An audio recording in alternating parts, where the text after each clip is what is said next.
Hello my dear friends and masters, welcome back to our channel oneness vegetarianism. నా పేరు స్వప్నేశ్వరి. ముందుగా మనందరి గురువు అయిన డాక్టర్ బ్రహ్మశ్రీ పితామహ పత్రి సారికి నా యొక్క అనంతకోటి ఆత్మ ప్రణామాలు.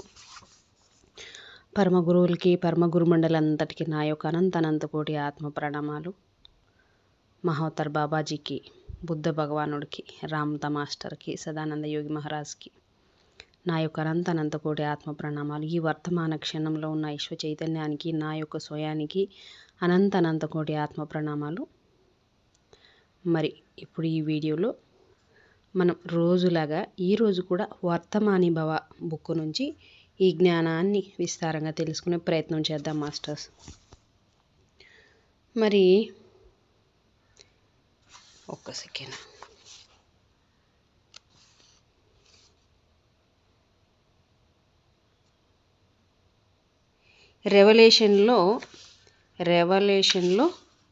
రెవల్యూషన్లో కూడా ఇది ముందుగానే నేర్పబడింది.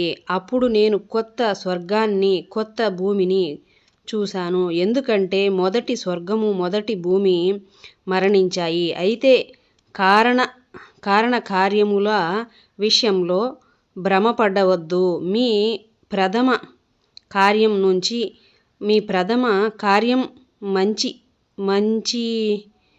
మంచి లోకాన్ని సృష్టించడం ద్వారా ముక్తిని కోరడం కాదు. అది రూమ్తో గుర్తుంచుకోవడం నుండి మేల్కోవడం. ఇంకా అప్పుడు ఈ ప్రపంచానికి, ఈ యథార్థపు స్థితికి బద్దులై ఉండరు. ఆ ప్రక్రియలో మీ మూల బీజాన్ని అనుభవిస్తారు. కనుక ప్రత్యక్ష ప్రపంచంలో అనురాగం నుంచి స్వేచ్ఛ పొందుతారు. ఈ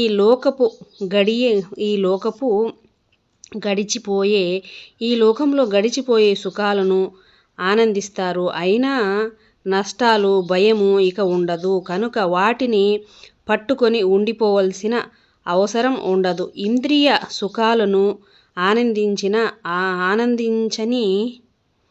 ఆనందించిన ఆహారాన్ని పోషించడం ద్వారా, మానసిక ఆకర్షణ ద్వారా సఫలతను సంపాదించడం కోసం నిరంతరం వెతుకులాట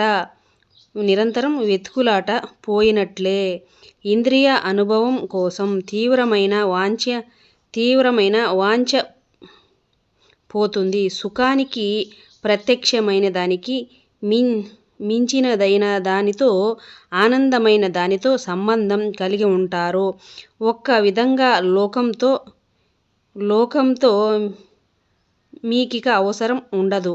అది ఇప్పుడున్న దానికన్నా వేరుగా ఉండాల్సిన అవసరం కూడా మీకు ఉండదు. ప్రపంచ అభివృద్ధి తీసుకురావడానికి, మరో యథార్థపు కోణాన్ని సృష్టించడానికి మీరు ఈ బిందువును చేరినప్పుడు మాత్రమే సహాయపడటం మొదలు పెడతారు. ఇతరులకు సహాయపడగలుగుతారు. ప్రపంచాన్ని మించిన వాళ్ళు మాత్రమే ప్రపంచాభివృద్ధిని తీసుకురాగలరు.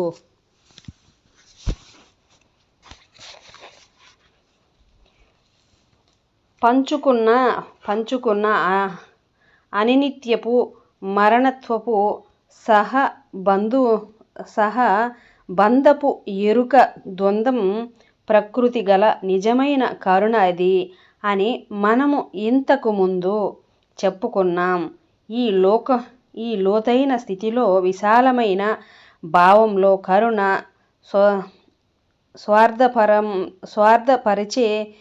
స్వస్థతపరిచే శక్తిగా మారుతుంది. ఆ స్థితిలో మీ శక్తి ప్రభావం చేయడం కన్నా ఉండటంపై ప్రథమంగా ఆధారపడి ఉంటుంది. మీరు కలుసుకునే ప్రతి ఒక్కరూ కూడా, అది వాళ్ళు గ్రహించినా గ్రహించకపోయినా, మీ ప్రత్యక్షతచే స్పందించి మీరు ప్రసరిస్తున్న శాంతి వలన ప్రభావితులవుతారు. మీరు పూర్తిగా ప్రస్తుతమై ఉండి, మీ చుట్టూ ఉన్నవారు అచైతన్యంగా ప్రవర్తిస్తుంటే దానికి ప్రతిస్పందించి యథార్థపరచాల్సిన అవసరాన్ని భావించరు.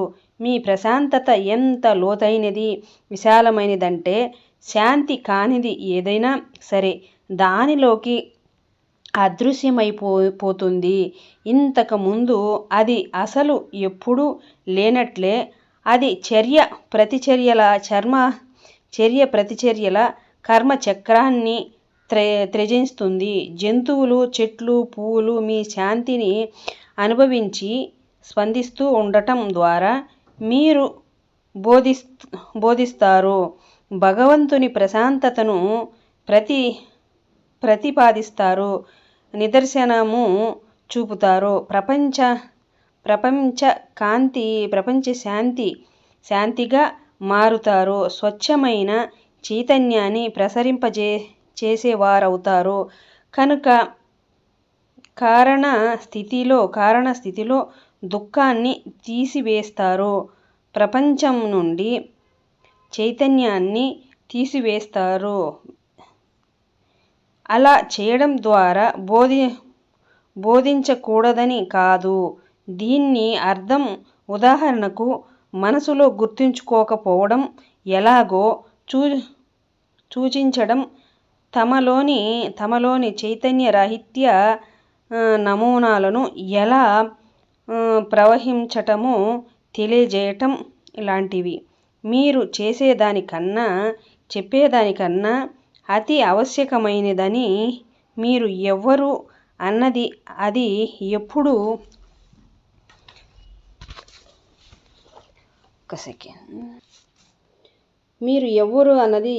కూడా అది ముఖ్యమైన ప్రబోధన, ప్రపంచానికి మార్చగల అత్యంత శక్తివంతమైనది. ఇంకా ఉండటం యొక్క ప్రాధాన్యతను గ్రహించి తదనుగుణంగా కారణ కార్యస్థితిలో పనిచేసేటప్పుడు, కార్యసిద్ధిలోనూ దుఃఖం ఎదురైనప్పుడు దాని తీవ్రతను తగ్గించడం ద్వారా మీ దయ ప్రకటితమయ్యే అవకాశం లేకపోలేదు. ఆకలితో ఉన్న వ్యక్తి మిమ్మల్ని రొట్టె అడిగితే అది మీ దగ్గర ఉంటే మీరు దాన్ని ఇస్తారు. కానీ మీరు రొట్టెను ఇచ్చేటప్పుడు మీ మధ్య జరుగుతున్నది చాలా క్లుప్తమైనదే అయినా అసలు చెప్పుకోదగిందేమిటంటే ఈ క్షణంలోని పంచుకున్న ఉనికి. దానికి ఇక్కడ రొట్టె కేవలం ఒక గుర్తు మాత్రమే. అంతర్గతంగా లోతైన స్వస్థత జరుగుతుంది. ఆ క్షణంలో అక్కడ ఇచ్చేవాడు లేడు, పుచ్చుకునేవాడు లేడు. చాలా బాగా చెప్పారు కదండి. చూడండి, అంటే మనం ఏదన్నా ఒకటి ఇస్తున్నామంటే నేనేదో ఇస్తున్నాం అనుకుంటాం కదా, అక్కడ ఇచ్చేవాడు అనేవాడు లేడు, తీసుకునేవాడు అనేవాడు లేడు అని చెప్తున్నారు. దుఃఖములైనవన్నీ అచైతన్యపు ప్రభావమే. చైతన్య రాహిత్య ప్రభావాల తీవ్రతను తగ్గించగలరేమో కానీ వాటి కారణాన్ని తొలగించే వరకు వాటిని నిర్మూలించలేరు. నిజమైన మార్పు అంతర్గతంగా జరుగుతుంది, బాహ్యంగా కాదు. నిజమైన మార్పు అంతర్గతంగా జరుగుతుంది కానీ బాహ్యంగా కాదు అంటున్నారు. లోకంలోని దుఃఖపు తీవ్రతను తగ్గించటానికి మీరు పిల్లలు వచ్చినట్టు అనిపిస్తే అది ఎంతో గొప్ప ఘనమైన పని. కానీ కేవలం బాహ్యమైన దాని మీదే కేంద్రీకరించకుండా ఉండటం గుర్తుంచుకోండి. లేకపోతే నిరాశ నిస్పృహలను ఎదుర్కొంటారు. మానవ చైతన్యంలో అధికమైన మార్పు రానంత వరకు ఈ ప్రపంచపు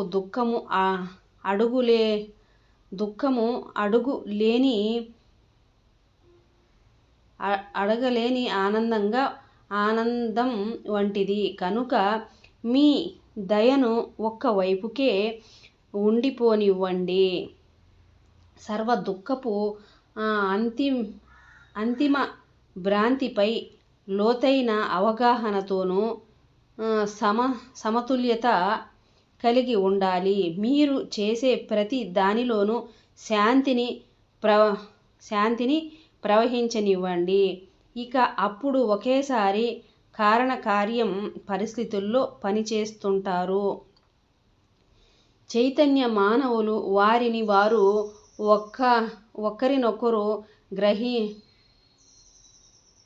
ఒకరినొకరు గ్రహాన్ని ధ్వంసం చేసుకోవడం లేదా ఇతర జీవాలను భయంకరమైన బాధకు గురి చేయడానికి రూపుదిద్దుకున్న సందర్భంలో మీరు ప్రోత్సహించినప్పుడు కూడా ఇది వస్తుంది.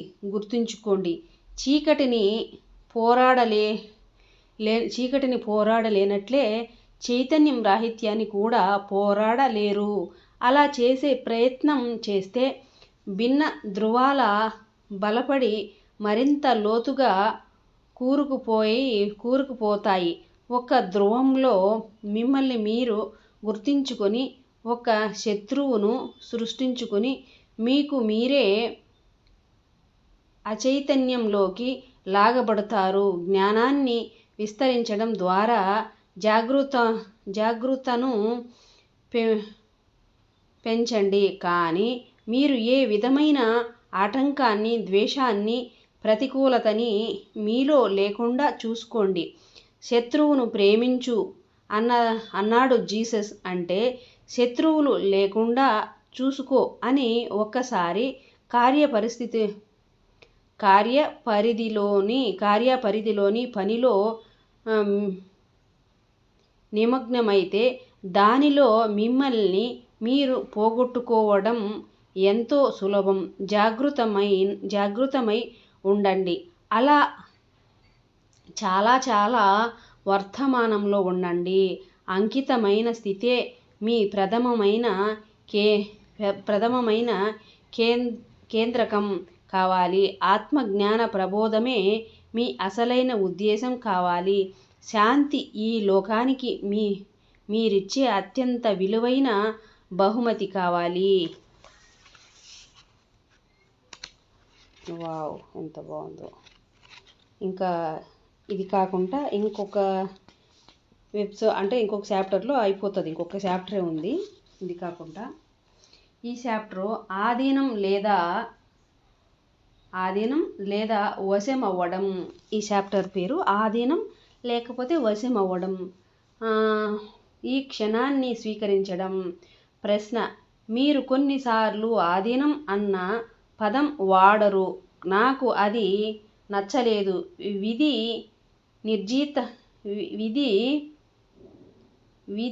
నిర్జితమైనదానిగా అనిపిస్తుంది. ఉన్నది ఉన్నట్లుగా మనము ఎప్పుడూ స్వీకరిస్తుంటే అభివృద్ధికి ఏమాత్రం పాటుపడము.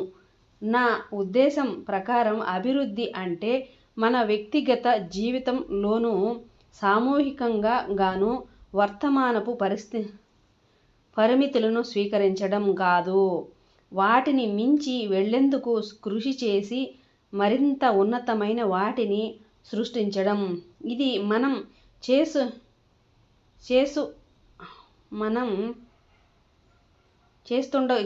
చేస్తుండకపోతే ఇంకా గుహల్లోనే బ్రతికేవాళ్ళం. ఆధీనం పరిస్థితులు మారటానికి, ఇవి జరిగేటట్లు చూడటానికి మీరు ఎలా సమాధానపరుస్తారు? జవాబు: కొంతమందికి ఆధీనం లేదా లొంగిపోవటం అంటే ప్రతికూల అర్థాలు ఉండవచ్చు. ఉదాహరణకు ఓటమి, కృంగిపోవటం, జీవిత సవాళ్లకు తగ్గట్లు ఎదగలేకపోవటం, సోమరిగా మారటం మొదలైనవి. నిజమైన ఆధీనం పూర్తిగా భిన్నమైనది. దాని అర్థం ఉన్న స్థితిలోనే ఉండిపోయి దాని గురించి ఏమీ చేయకపోవటం కాదు. అలాగే ప్రణాళికలు వేయడం ఆపివేసి అనుకూల స్పందనలు నిలిపివేయటం కాదు. ఆధీనం అంటే జీవన ప్రవాహాన్ని వ్యతిరేకించే బదులు దానికి వశమైపోవడం అనే అత్యున్నతమైన జ్ఞానం ప్రవాహాన్ని అనుభవించగల ఒకే ఒక్క సమయం ఇప్పుడే. కనుక ఆధీనమవ్వడం అంటే ప్రస్తుత క్షణాన్ని నిబంధన లేకుండా మినహాయింపు లేకుండా స్వీకరించడం. ఉన్నదాన్ని అంతర్గతంగా ఆటంకించడం త్యజించాలి. మానసిక తీర్పు, ప్రతికూల ఉద్వేగాల ద్వారా ఉన్నదాన్ని వద్దు అని చెప్పడం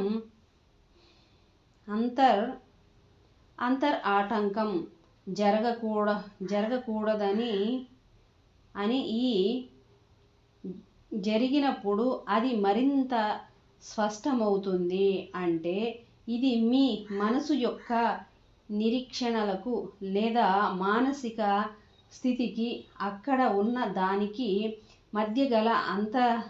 మధ్యగల అంతరం ఇదే. బాధ వలన అంతరం. ఈ స్థితిలో మీరు ఎక్కువ కాలం జీవించినట్లయితే ఎక్కువగా పరిస్థితులు జరగకూడదని ఈ విధంగా జరుగుతున్నట్లు తెలుస్తుంది. ఖచ్చితంగా ఆ సమయంలోనే ఆధీనమవ్వడాన్ని సాధన చేయవలసిన అవసరం ఉంది. మీ జీవితం నుంచి దుఃఖాన్ని, బాధను తొలగించుకోవాలనుకుంటే ఉన్నదాన్ని స్వీకరించటం వలన మనసుతో పోలిక నుండి తిరిగి ఉనికితో సంబంధితమై పోవచ్చు. మనసే ఆటంకం. ఆధీనమవ్వడం స్వచ్ఛమైన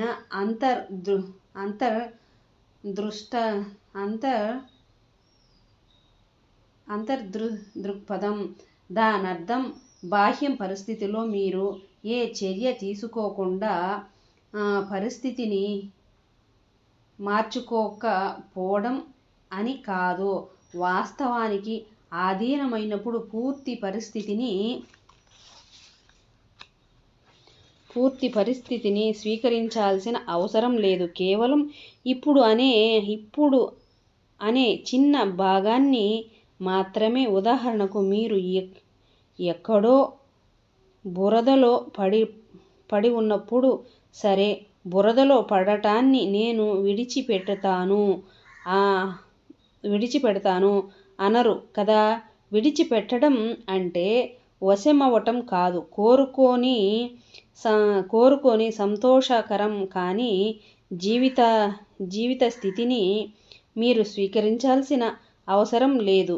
లేదా బురదలో పడటం తప్పేమీ కాదని మిమ్మల్ని మీరు మోసగించుకోవాల్సిన అవసరం లేదు. అందులోంచి బయటపడాలని పూర్తిగా గ్రహించండి. తర్వాత మీ ధ్యాసను ఏ విధమైన మానసిక పరమైన పేర్లు పెట్టకుండా ప్రస్తుత క్షణంలోకి తగ్గించండి. అంటే ఈ క్షణాన్ని ఎంచకపోవటం.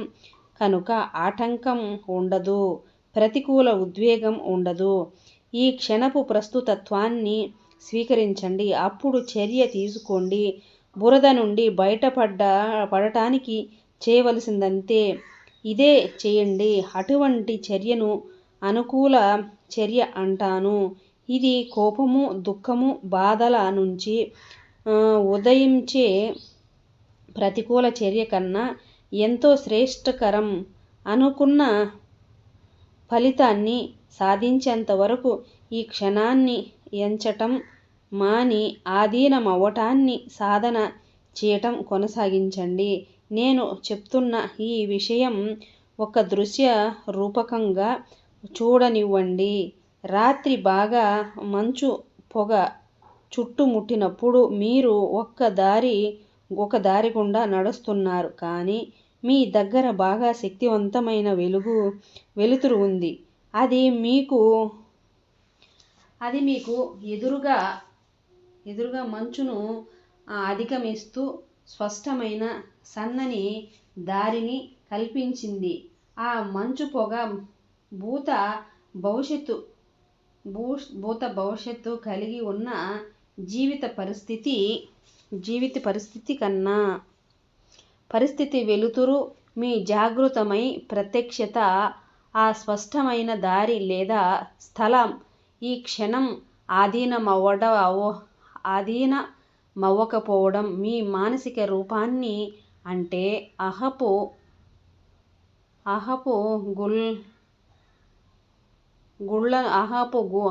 అహంకారపు గూళ్లను గట్టిపరుస్తుంది. దాని వలన బలమైన భిన్న భావాన్ని సృష్టించే వారుగా కనిపిస్తారు. ఇతరులపై పోటీపడి ఆధిక్యతను పంచుకోవాలని ఎంచటం ద్వారా వారిని తక్కువ చేయాలనే అజ్ఞానమైన బలవంతపు ఆలోచనలు పుడతాయి. ఆఖరకు ప్రకృతి కూడా మీ శత్రువవుతుంది. మీ గ్రహణ శక్తి వాక్యాలు భయంతో పాలించబడతాయి.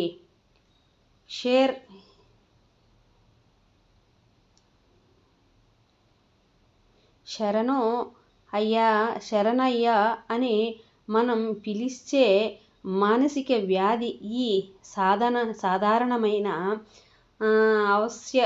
సాధారణమైన సర్వ చైతన్య స్థితికి కొంచెం తీవ్ర స్థితి మాత్రమే. మీ మానసిక రూపమే కాకుండా భౌతిక రూపం మీ శరీరం కూడా ఆటంకం వలన గట్టిగా మారుతుంది. శరీరంలోని వివిధ భాగాల్లో ఒత్తిడి పుట్టి శరీరం అంతా శృశిస్తుంది. ఆరోగ్యంగా పనిచేయడానికి శరీరానికి అవసరమైన జీవశక్తి ప్రవాహం గొప్పగా అడ్డుకోబడుతుంది. వ్యాయామము ఇంకా కొన్ని రకాల ఆసనాలు ఈ ప్రవాహం సాగేందుకు సహాయపడవచ్చు. కానీ రోజువారీ జీవితంలో ఆధీనములో సాధన చేసేంత వరకు అవి తాత్కాలికంగా విశ్రాంతిని మాత్రం ఇవ్వగలవు. ఎందుకంటే అసలైన కారణము ఆటంకపు నమూనా ఇంకా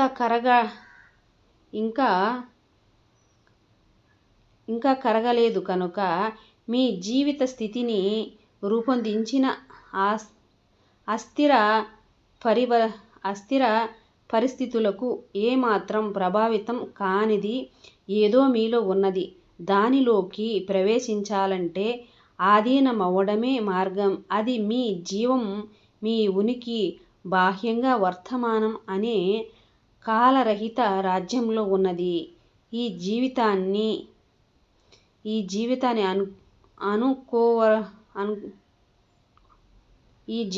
అనుకోవడం జీసస్ చెప్పిన ఒకటి మాత్రమే అత్యవసరం అన్నది.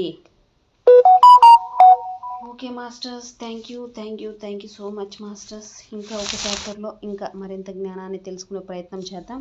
ఇక్కడికి దీన్ని ఇంతటితో ఆపేద్దాం. Thank you masters, thank you so much. మీ అందరికీ నా యొక్క హృదయపూర్వకమైన కృతజ్ఞతలు.